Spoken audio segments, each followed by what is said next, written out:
Hello everybody and welcome back to my channel. My name is Alison, the online piano and the online violin tutor. So today's video is going to be a lesson from my new long-awaited violin book 3, which takes us from lessons 21 to 30. Now I have to say that this is a true masterpiece. These are probably the best books I have written to date, even if I do say so myself. Comparing them to everything else that I have written, these are very, very comprehensive books. However, they have still been written for the self-learner in mind. And I can tell you guys right now that nothing online in the world exists like this. So these books come in 2 parts. So these are lessons 21 to 30, but I have split them into 2 parts. And the reason being is that this part 1 talks about third position. So this is lessons 21 to 25. And the second part talks about bowing techniques. You cannot buy these books separately. Once you buy the book, you get both of these. They don't really have anything to do with each other, so I have just simply separated them out into 2 books just for the purpose of clarifying that. In addition to these 2 books, as per usual, they will come with a songbook 3, and it is very, very advisable that you buy songbook 3. So on my shop, you will be able to buy these books, which are lessons 21 to 30, and you will be able to buy book 3 separately for $9.99. That's US dollars as well.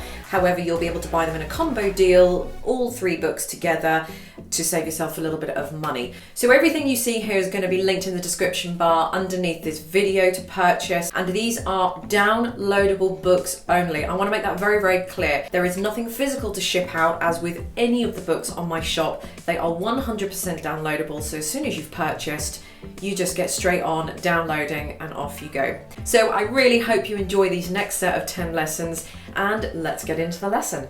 Okay, so in lesson 22, we're actually going to be playing some very, very basic exercises in third position. As I said in the previous lesson, we're not going to be shifting quite just yet. We're just playing in third position. Shifting to and from third position requires a little bit of skill and know-how. So at the moment, we're just going to put ourselves in third position and just play there, just to get used to playing a little bit higher up on the fingerboard. But we're not going to be changing from first to third or anything like that yet, because that is what's going to happen later down the line. So to start with, we're going to be doing some basic exercises, 3 basic exercises that I've written in the book for you to have a go at for the G string, the D string, the A string, and the E string. So there's going to be 12 exercises that I'm going to play through so that you can hear how they are supposed to go. And as I said, this is just to get you used to playing in third position. So what you'll see at the start of every basic exercise, as you can see on this one, so we've got our first line up here, and that's going to show you the first 4 notes that you'll have on the G string. So the open G, the A with finger 1, the B with finger 2, and the C with finger 3. That's what we've been doing right up until now. But now we're moving up to C, D, E, and F. Now you will normally used to be playing those in first position. Now we're going to be playing them in third position. And you've got to get used to seeing these notes, but playing them in third position on the G string. And that's where it can get a little bit complicated. But that's why I've written these basic exercises, and then we'll start to make the exercises a little bit more complicated. So just want to start by saying that I haven't written any of the fingerings into these basic exercises because I want you to learn them. If you don't know what the fingerings are, then you can just use the the last bar or the second bar or measure that you've got on this little sample line here to kind of associate the notes and put them in if you want to, but I would try not to if you don't have to. So if you're playing exercise 1 and you can't quite remember what one of the notes are, then look at that little sample up there and see if you can kind of look at the note and remember where it's going to be. Remember, you will already be able to read these notes. You should already be able to read these notes from the previous set of lessons 11 to 20. Okay, so I'm going to play through all these basic exercises now for you, starting with the 3 exercises on page 8. So start by getting yourself into position.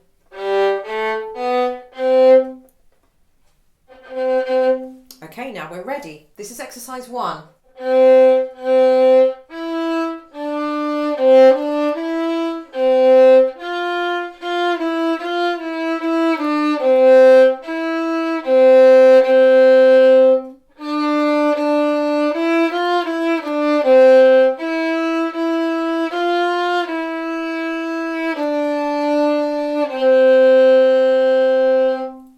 Okay, so just very simple exercises you can see just to get you used to playing in third position.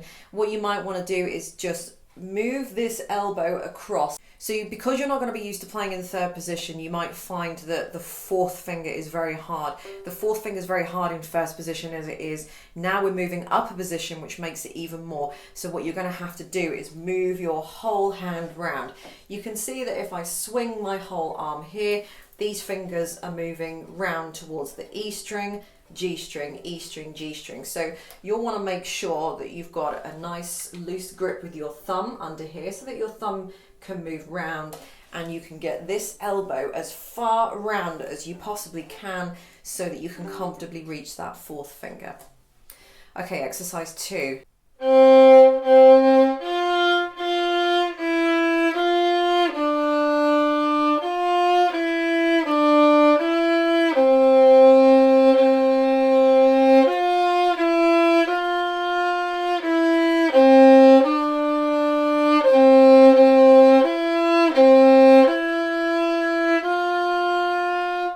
Okay, so when you're working through these, you want to make sure that you've got a nice good quality of tone as well. So you might want to try and keep the bow a little bit flatter, not tilt it so much, because the higher up on the fingerboard you go, the more the tone is going to change. So you want to make sure that you still create that nice tone that you get in first position, but also a good tone that you get in third position.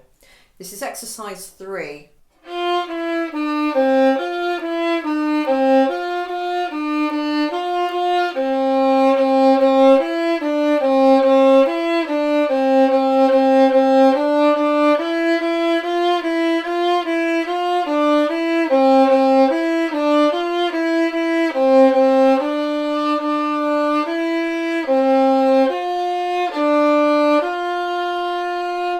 So moving on to third position on the D string basic exercises. So again, you can play through that little kind of sample at the top to help you get the positioning. So that's where we're going to start. So exactly the same thing, same place, same everything applies. We're just now trying to get used to the notes that we're going to be playing in third position on the D string. And these are notes that we would normally play on the A string. Now we're going to play them on the D string.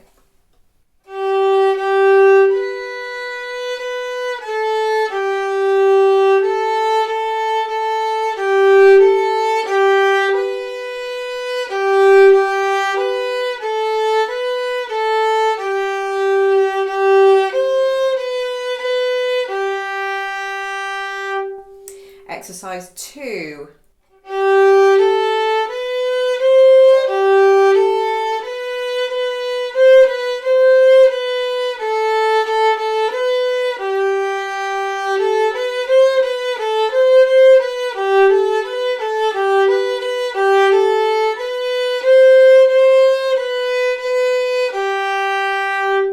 So remember, we're not moving anything with the fingers, we're keeping the fingers exactly where we are. The purpose of this lesson is just to read the notes in the new finger position and then play them on the violin. Exercise 3.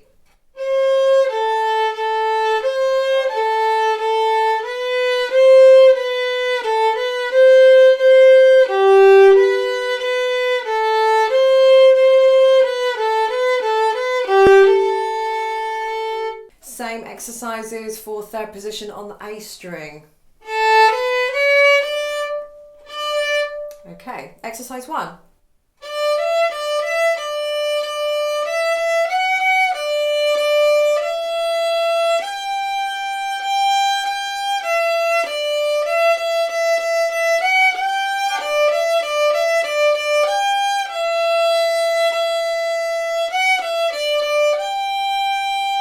And exercise 2.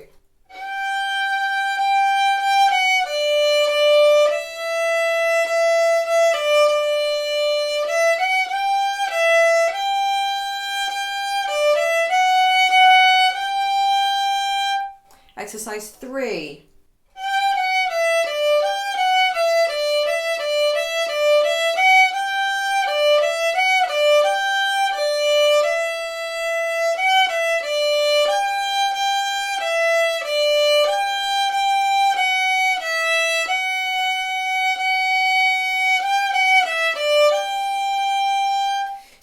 to worry about the tempo of these. I'm just picking these at a normal kind of walking pace tempo. You can play them a little bit slower to start with, but you'll notice that I haven't put any bowings, any tempo markings, no vibrato, nothing like that, because I don't want you to get bogged down with all the bowings and everything like that, when I just want you to focus on the one purpose of doing these. And finally, for this lesson, we're going to be doing third position on the E string.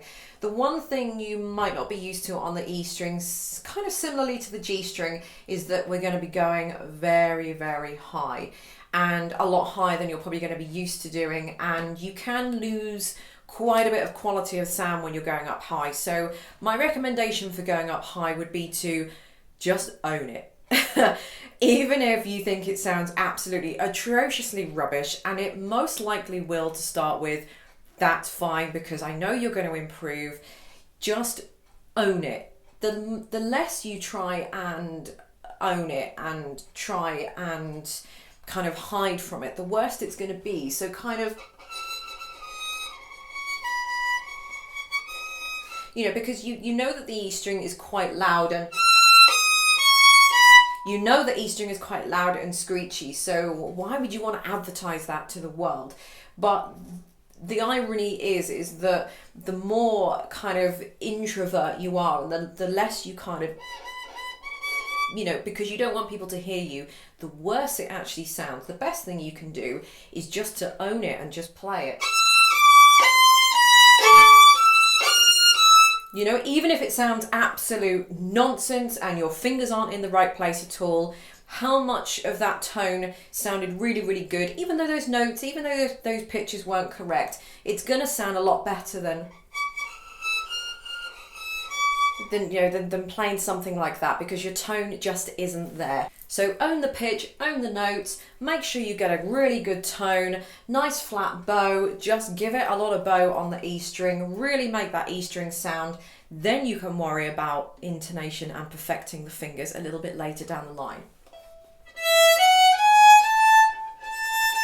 Okay.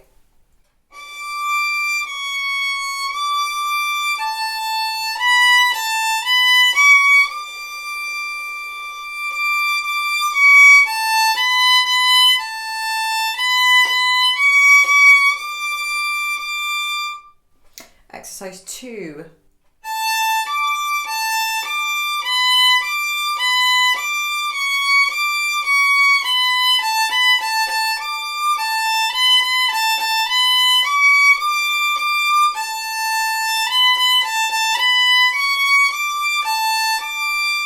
Exercise 3.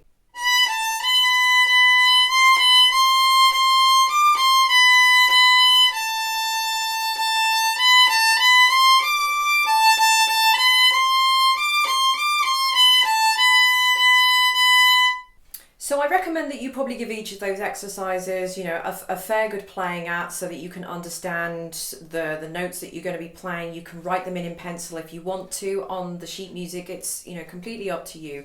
But make sure you fully understand the basic exercises before you move on to lesson 23, because we're going to be doing exactly the same thing, but the exercises are going to get even more complicated. So not only will you have all the notes to figure out, the new notes in the new position, in third position, but you'll also have the rhythms to figure out as well. So we're now adding a little bit more complication and a little bit more to the whole mix of things. So don't move on to the next lesson until you're absolutely satisfied with these 12 exercises that we've got here. And again, don't worry about the speed of them. Just try and aim to play them the same speed that I have played them. But, you know, if you want to get them a little bit slower, that's absolutely fine.